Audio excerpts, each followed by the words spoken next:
3 candidates sat in the same waiting room on the same Tuesday morning. 2 of them had studied for this. By the following Monday, both had doubled the money. James Carter had spent every dollar of his. The room laughed when his balance came up on the screen. So why was the man with nothing left the only one Ruth Alderman hired? Alderman Capital occupied the top 2 floors of a building in downtown Columbus that nobody had designed to impress anyone. No atrium, no wall of windows facing a harbor. Ruth Alderman had leased it the year her fund crossed $800 million under management. And she had never once considered moving to something more visible, because she had never once believed that visible was the same as credible. What the profile pieces in the financial press did not know about were the 3 hires that had gone wrong in 4 years. The last had cost something she could not write off. He had acquired a food processing facility in rural Kentucky, 300 employees, union contracts going back to 1978, a supplier base that anchored 2 adjacent counties. Within 6 months, he had extracted 42% of the book value and handed her a report with the relevant lines highlighted in yellow. The facility closed. The town lost its largest employer.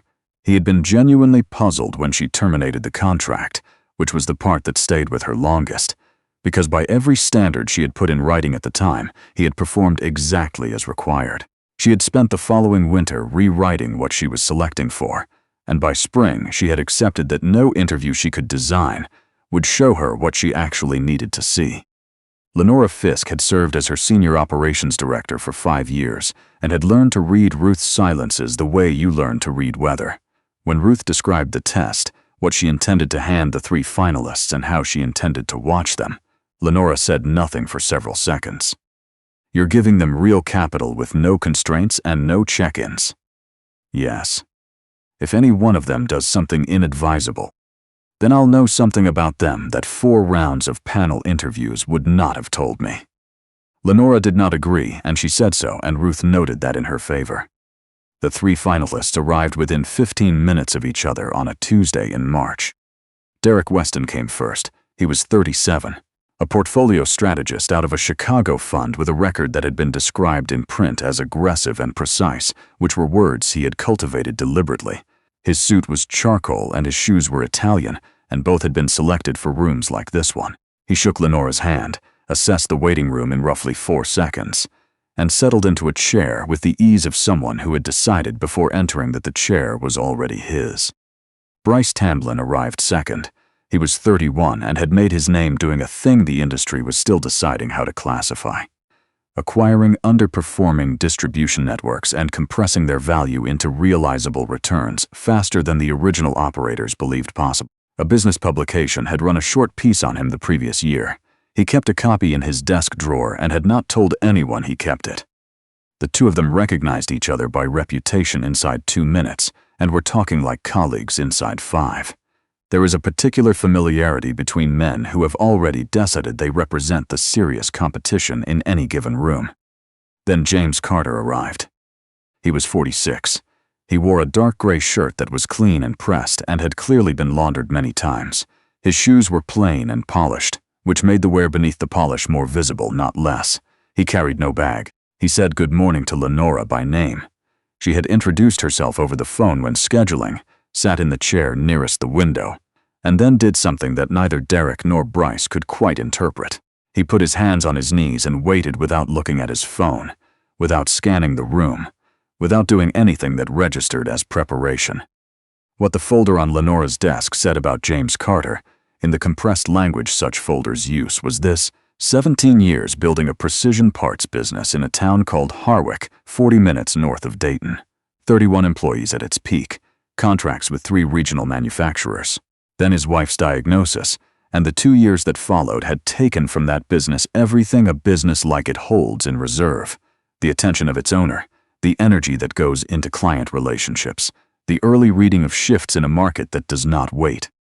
She had died in the winter of the 2nd year. He had liquidated the company afterward, not quickly and not in a way that protected himself first. He had closed every outstanding debt to his suppliers before he closed the debt to himself. When the final payroll came up short, he had sold a piece of equipment that had belonged to his father. Every employee received their full final wage. After that, he had taken a position managing a regional distribution center outside Dayton for a salary that would have insulted either of the men across from him. Lenora's team had found his name inside a court filing and reached out on a Thursday. And James had spent the first 3 weeks assuming there had been some kind of administrative error. Derek registered the shirt and made a quiet comment to Bryce that was not meant to carry across the room, but did not avoid carrying either. Background diversity, he said. Every firm this size includes someone like that now. The decision was already made before we walked in. Bryce glanced at James and back again. What do you think he does with real capital? Freezes, or spends it on himself. Those are probably the only 2 outcomes for someone at that level. James heard both of them. There was nothing in his face that indicated it. He had spent 17 years in a business where men in better clothes said things like that in front of the guy in the plain shirt, and he had learned early that the information moved toward him in those moments was worth more than the insult was worth answering. Ruth Alderman came into the conference room without preamble. She was 52, in a gray blazer, and carried nothing at all in her hands, a detail all 3 candidates registered and filed differently. She sat on the long side of the table, not at the head, and looked at each of them for slightly longer than was comfortable. I've read your files, she said. I'm not going to reference them. I know your numbers. I know your schools. None of it tells me what I need to know. She slid 3 folders across the table, 1 to each. Inside each folder was a single card and 1 page of documentation. There is $15 million available on that card, she said. No limit on what you may do with it. No approved category, no prohibited category, no reporting requirement. You do not need my permission for anything you do, and no one at this firm will contact you during the next 10 days to ask what you're doing or to stop you. On the 11th day, you come back to this room and explain every decision. Derek spoke first. What are the evaluation criteria? You'll explain every decision you made, Ruth repeated.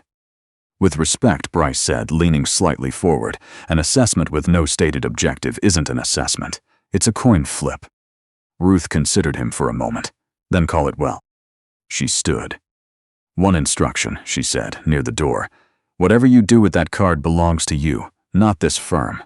Whatever you build with it, whatever you lose with it, you will stand in this room in 10 days and put your name on every line of it. Then she was gone. The elevator was 14 floors and nobody spoke until the 9th. Then Derek laughed, short and genuine. That's the most elaborate personality test I've ever been subjected to. It's a return screen, Bryce said, already on his phone. She wants to see who generates the number without anyone watching. The framing is theater. Agreed. The part about explaining your decisions is how she covers it with the board. They stepped into the lobby together. Derek turned to James with an expression of organized goodwill. First piece of advice, he said, don't spend it on yourself. She sees every transaction and she'll treat personal spending as a disqualifier. Bryce didn't bother with the goodwill. He's not going to spend it on himself. He's going to sit on it. Guys like him, they don't know what to do when the number gets that big. It's not the same muscle. James looked at him. It was the first time he had made direct eye contact with either of them. You're probably right, he said. He walked out through the lobby doors, and the 2 of them watched him go and read it as a concession. Derek Weston moved into a compressed version of his standard methodology within hours of leaving the building. He identified 2 mispriced debt packages in the industrial sector and entered positions on both before the close of trading on Tuesday. He refinanced a short-term bridge against a logistics contract that a mid-tier fund had walked away from, not because the contract was weak, but because the fund had a board meeting that week, and nobody wanted the exposure on the calendar. By Thursday he was in currency, and by Friday afternoon he was out, and the exit alone had paid for the earlier positions twice over. He documented every decision the day it was made. He was clean, legal, and faster than most people in his category had ever given him credit for. Bryce Tamblyn worked differently. He pulled a list he had been building for 6 weeks, undervalued logistics assets across the Midwest, and attacked it the way he always had. He acquired a refrigerated freight portfolio on Wednesday and had it stripped into 4 component transactions by Thursday evening. Routes separated from vehicles, vehicles separated from contracts, each piece sold to a different buyer who valued it more than the whole had been worth. He had built his entire professional reputation on discovering that particular arithmetic before anyone else did, and he applied it here without adjustment. By Friday, he had returned more than Weston by a margin he made sure the right people knew about. Neither of them heard anything from James Carter for 10 days. He took unpaid leave from the distribution center on Wednesday. Derek found that out through a contact and mentioned it once. Bryce didn't bother checking. He had assigned James to a category, and the category did not require monitoring. What James did in those 10 days was read. He had seen a notice in a trade publication 4 weeks before the interview, a single paragraph, the kind that most readers skip, about a company called Prentice Components entering court-supervised restructuring. Precision machined parts for medical equipment, a facility in Galion, Ohio, operating since 1961, 720 employees. He had set it aside at the time because there was nothing he could do with it.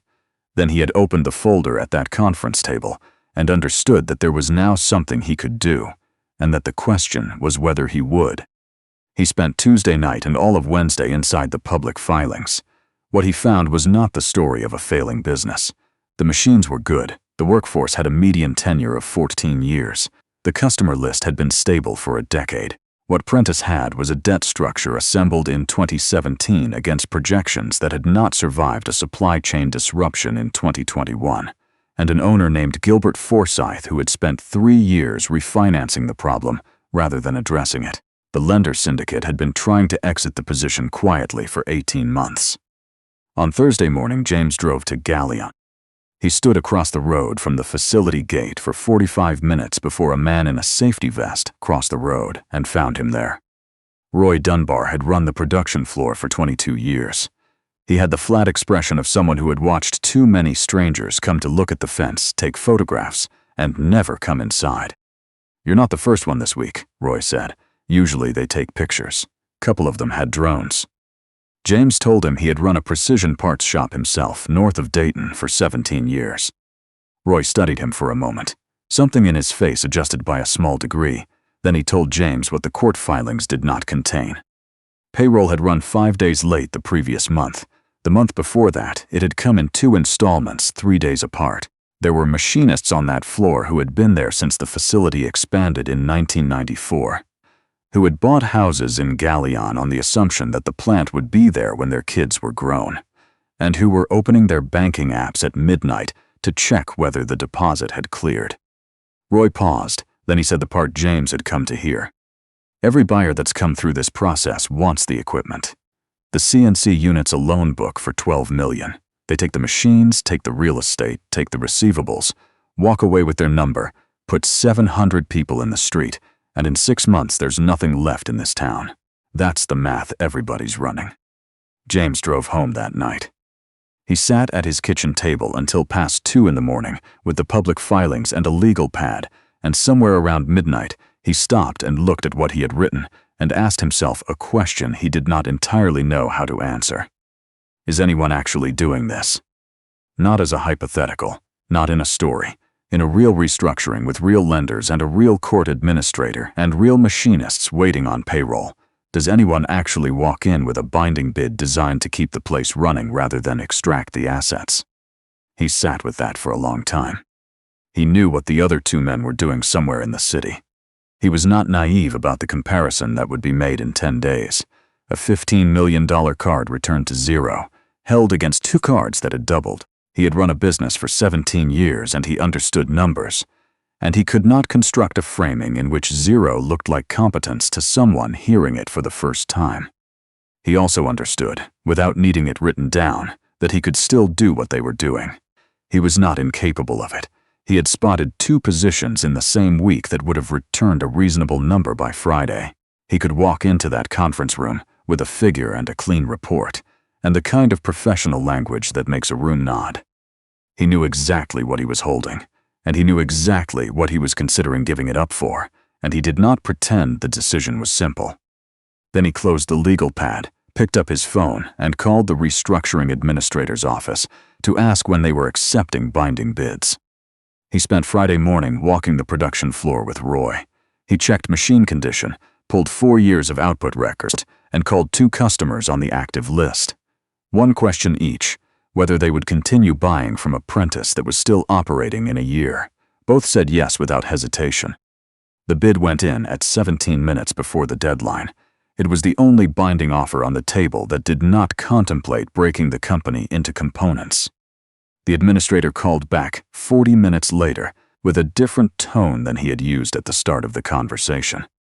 James bought the senior debt directly from the lender syndicate at 38 cents on the dollar. They had been trying to exit the position for 18 months, and a cash buyer over a weekend was worth more to them than full value in another quarter. He committed 90 days of operating capital. He funded the full back wages, every dollar owed to every employee going back 3 months, and had the clause written into the purchase agreement as a binding condition rather than a stated intention, because he had been on the other side of an ownership change once, and he understood exactly what happens to intentions when the signatures change. The last transfer cleared Saturday evening. The available balance on James Carter's card read 0. Clifton Harp, the firm's senior managing director, brought it to Ruth's office himself on Sunday afternoon. He was the kind of person who carried information in person when he intended to attach an argument to it. "Weston is just over double," he said. "Clean, documented, exactly what you'd want in that seat. Tamblyn is higher by a material margin. The method is aggressive, but it's defensible." He set a single page on her desk. "Carter is at 0, not down, not hedged. The card has no remaining balance." He did not sit down. "I've supported this process every time someone in this building questioned it. I cannot support this result.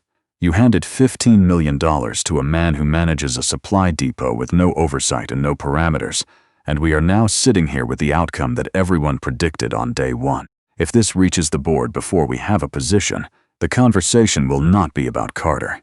It will be about your judgment." Ruth read the page. "There are 2 counterparties listed," she said. "A court administrator and a lender syndicate. Which estate?" "The administrator's office handles 9 active cases. They won't confirm anything until the court signs off. Then we wait until Monday." Harp's expression tightened. "A person can lose $15 million legally. That happens in this industry. Legality is not the same as competence." "He has 10 days, Ruth said, "and then he explains it. That was the arrangement. If I open his file before Monday, I've run a different test." Harp left without agreeing. The information moved through the professional community the way such things move, compressed and slightly distorted at each step. What reached Derek and Bryce by Sunday night was not what James had done. It was only the balance. Derek called Bryce.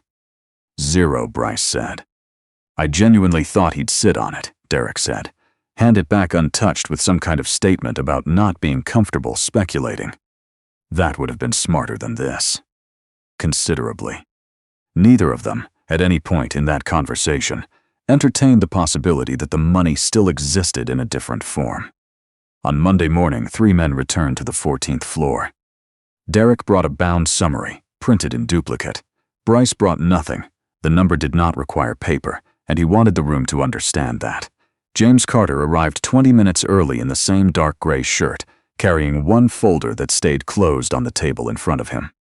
7 people sat along the far side of the table. Clifton Harp sat nearest the center. Ruth came in last and took the same chair she had used 10 days before. "You had 10 days, she said. "Explain your decisions." Derek went first. He spoke for 12 minutes and wasted none of them. Every position, every entry and exit, the reasoning behind each timing decision, the 2 plays that had underperformed and what they had revealed about his model. He was precise and honest, and the room received it the way a room receives precision. He placed the summary on the table and named the final figure. 2 people across from him nodded. Bryce took 6 minutes. He did not apologize for the method, and he did not decorate it. He described each acquisition, each separation, each counterparty. When he named his final number, substantially higher than Derek's, the silence that followed was the kind he had been collecting for 4 years. He let it sit. "I'll say the obvious," he added. "Whatever this process was designed to measure, the results aren't ambiguous." Ruth turned to James. Lenora brought the account record up on the wall screen. Every person in the room read the same line at the same moment. Available balance 0. Someone at the far end of the table made a sound that was not quite a laugh, but was close enough to give the others permission. The release moved through the room in a wave. Half swallowed, entirely audible. 7 professionals who had spent a week hearing the story of the man with the empty card now confronting the number itself. Derek did not laugh.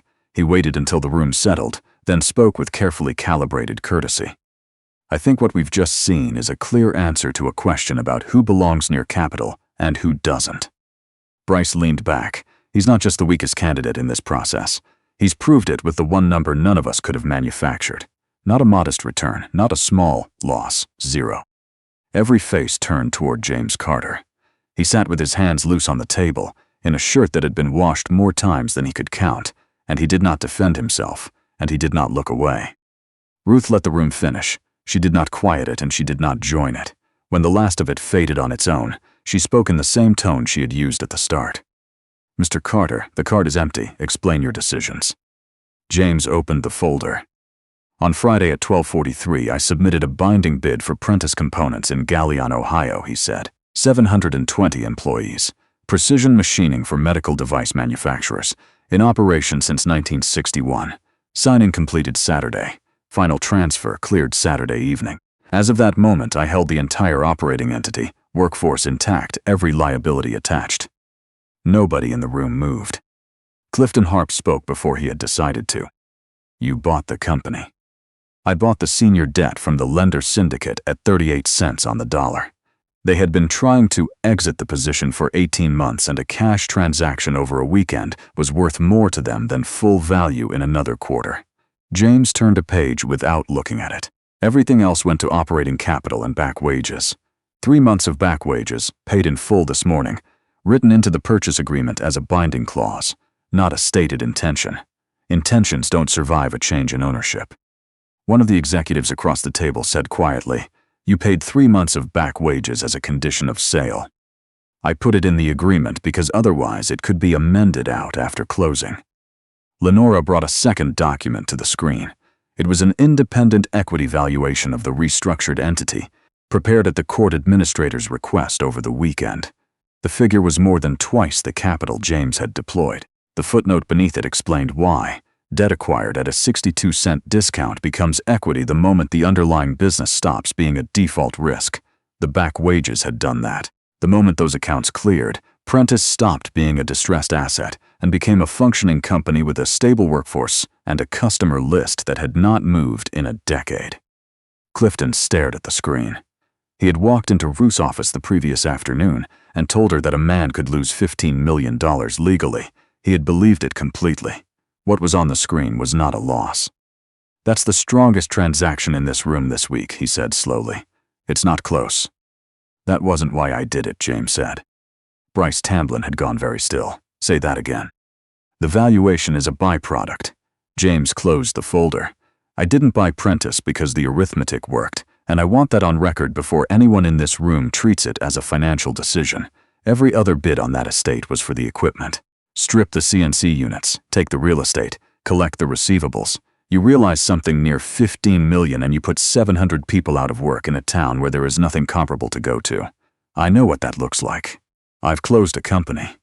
31 people. I sold a piece of equipment that had been my father's to cover the last payroll. I have never once thought of that as a hard decision because it wasn't. There was only one decision." He looked at Ruth directly for the first time. "I've been managing a distribution center for 4 years because that's what was available after I wound down the business. I've had capital exactly once in my professional life, and I lost it the same year I lost my wife. So I understood what I was holding, and I understood what I was being asked to walk away from." He paused. "I made the decision on Thursday night. I want to be honest about that. It wasn't immediate. I sat at my kitchen table, and I asked myself whether anyone actually does this, whether it's real outside of a story somewhere. I didn't know the answer. I decided it didn't matter whether anyone else did it, because I could." He turned one page across the table toward Ruth. "One more thing. You told me that whatever I did with that card was mine, not this firm's. If I'm hired today, I own an operating business that intersects directly with the fund I'd be managing. That's a conflict, and I'm not going to let someone discover it 6 weeks from now. That page transfers full ownership of Prentice into the fund at the price I paid. No premium to me." Clifton read it twice. "You're giving up the entire upside." "I never wanted the upside. I wanted the machines running." Ruth stood and walked to the end of the table. "I'm going to tell you what this process was," she said, "because all 3 of you earned that." She did not look at her hands. 7 years ago, I hired an analyst whose credentials were better than any of yours. He was the most technically capable person I had worked with. Within 8 months, he had acquired a food processing facility in a rural county in Kentucky, 300 employees, union contracts going back 30 years. He extracted 42% of book value in 1 quarter. He delivered the report to my desk with the key figures highlighted in yellow, which told me he expected to be praised. 500 people lost their livelihoods. The town has not recovered. When I terminated the contract, he was genuinely puzzled. He had every rational reason to be puzzled, because by every metric this firm had in writing, he had done precisely what he was hired to do. She paused. The metrics were mine. The process was mine. I called it bad luck twice before I understood it was architecture. So I stopped using the process, because no interview I could design would ever show me what I actually needed to see. You cannot ask a man what he values and receive an honest answer. Half the time, the man giving you the answer believes it himself while he's saying it.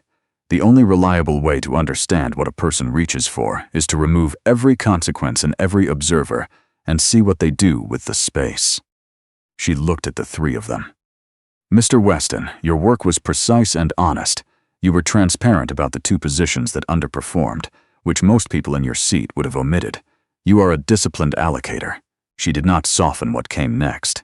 In 10 days with no constraints at all, not one decision you made touched another person.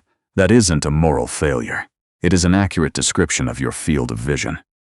Derek Weston did not attempt a response. There was not one available. Mr. Tamblyn, you returned more than anyone in this room.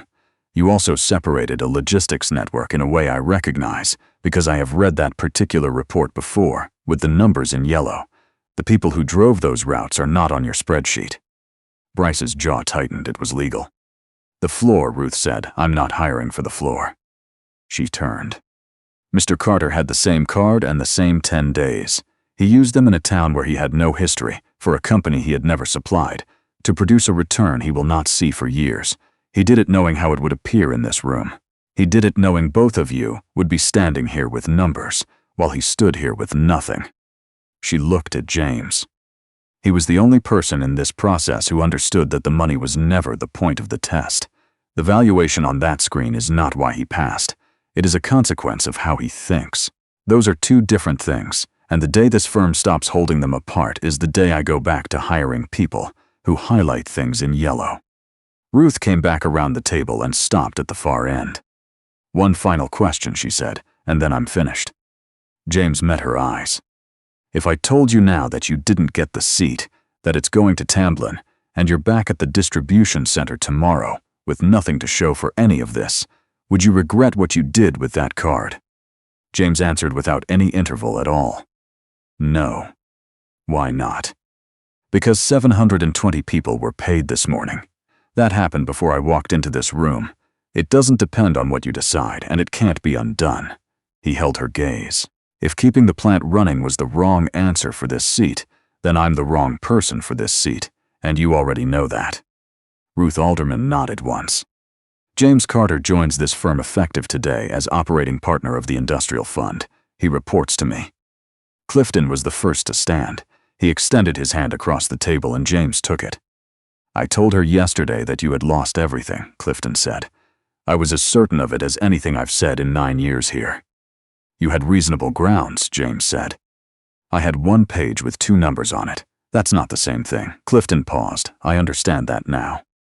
Derek Weston gathered his summary and stopped at the end of the table on his way out. May I ask you something? James nodded. Thursday night, when you understood what it would cost you, how long did you sit with it before you decided? Most of the night.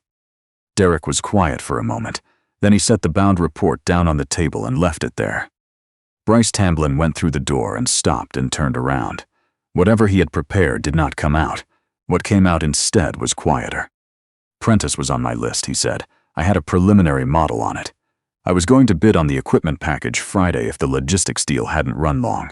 He looked at the table, 700 people. He said it mostly to himself. Then he was gone. 6 months later, the facility in Galleon was running 2 full shifts for the first time since 2019. The restructuring had not been clean. James spent his first 8 weeks driving between Galleon and Columbus, renegotiating supplier terms one at a time, rebuilding a sales operation that had stopped actively pursuing new business 4 years earlier.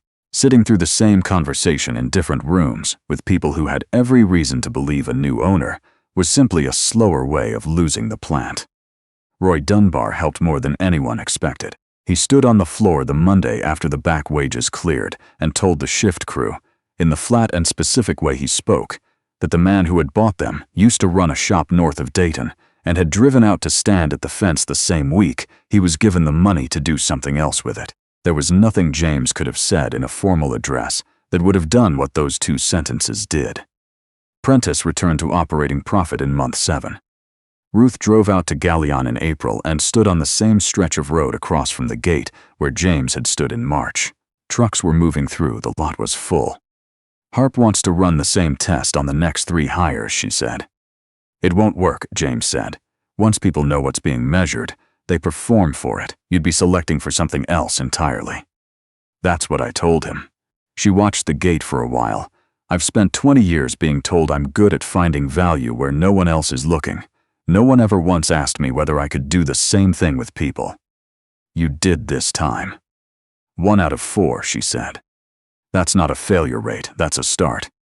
Derek Weston took a position at a fixed-income firm in Chicago that spring and was very good at it, and the bound report he had left on the table came back to him in the mail 2 weeks later without a note inside. He read it once a year, always on the same day, and never entirely explained to himself why. Bryce Tamblyn withdrew a live bid on a machine fabricator in Indiana the following week. The counterparty assumed there had been a financing issue. Bryce said there had been a change in his assessment and offered no further explanation. He returned to his usual methodology after that, because the industry had never given him a reason not to. But for a period of time, longer than he admitted to anyone, the number 720 sat somewhere in him that numbers did not usually sit.